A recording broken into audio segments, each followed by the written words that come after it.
Hi, this is Meri at the Meri Atelier, and I thought that I would show you what I've been working on. You've seen this before. This is the shawl that I started last year, and I finished it this year. It's called Whispering Arrows. I'll drop a link to it in the description box below.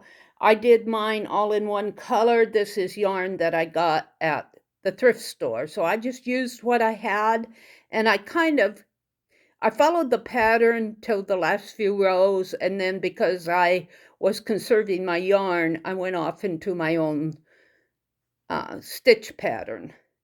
So I finished this. I have been using it. I wrap it around my shoulders when I'm out in my chair, in my recliner. I like it a lot. It's a really pretty shawl.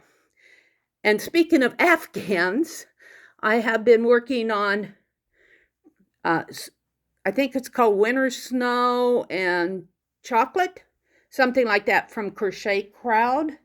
And I'll drop a link to that too. I'm really loving how this is coming out. Again, this is yarn that I have in my stash. I did not go buy it brand new. I'm just using it up. Got it at garage sale. So this is, I believe this is a dark green, or either that or a dark gray. Now, the pattern calls for a gray color. I ordered some heather gray, and I'm waiting for that to come in. That will be next. So I got bored waiting, so I added my own 2 stitches up in here. These are such pretty stitches.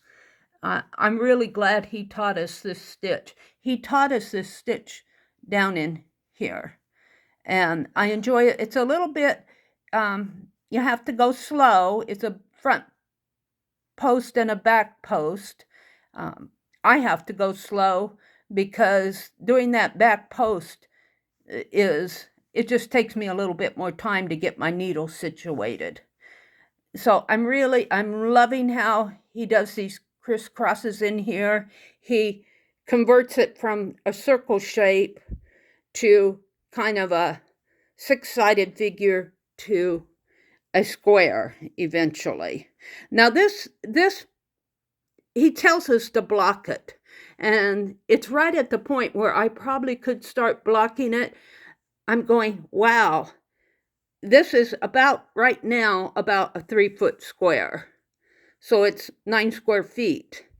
And I really have never blocked my Afghans, but I might try it here. And I've been researching on YouTube how to block a larger piece. I mean, this is fairly large. There you go, kind of getting it in sync here. It's fairly large.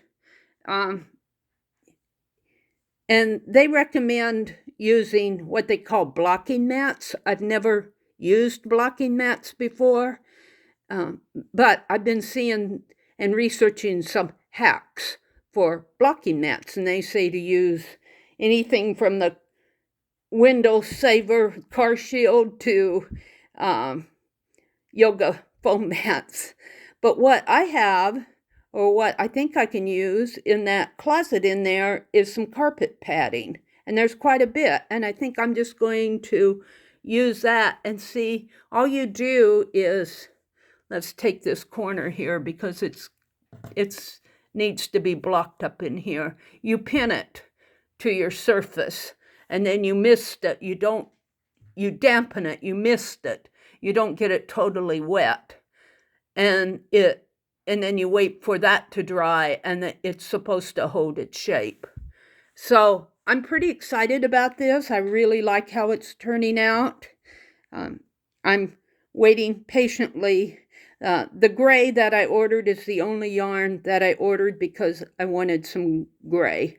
So I'm waiting patiently for that to come, and then I'll continue on it. It will probably be, well, I don't want to give the dimensions around the pattern itself. I'll put a link to the pattern in the description box below. And then I've been working on my December daily here. my December daily. I'll pull my camera up a little here. Let me turn these pages over. These are the pages that I've finished. I'm sewing on paper 2 pieces of this red stripe, candy stripe, and there's some paper in between, just copy paper, so it gives it a little bit of a bulk in there. And then this is scrapbook paper that I'm putting for making pockets, and I'm having all sorts of fun with the sewing machine. And then I do this freeform stitching, playing with the embroidery stitches in there. And what's going to go in here are paper dolls, Christmas paper dolls, Santa Clauses and snowmen and elves, and I hope to get the nativity in there. I doubt that I might do some swirls, but probably not as many swirls as I did. This was my first one. I'm leaning more toward doing something more like this. And there are about 48 single pages in here, single page being just the 1 page there. So I hope to have this done by December 1st so that I can start working in it. I do a Halloween page and a Thanksgiving page, and then I do December daily pages and then some New Year pages. So I want to have this all done in time to start working on it in December. This was just a book that a hardcover book that I took apart, and I put a wider spine in it. And believe me, I'll use every bit of that spine. Let me put these over here. And it'll probably alligator out on me, but I love the fringe at the top. I love how that is going. It's really fun. Then the other thing I've been working on are postcards that I want to send out for Christmas. So I'm not going to show those. I'll show them when they're at a stage of completion. No guarantees. So thank you for watching. And I've been missing my live streams. Oops. I've been sleeping right through those alarms. I don't mean to, but I do. So I hope to be on tomorrow morning.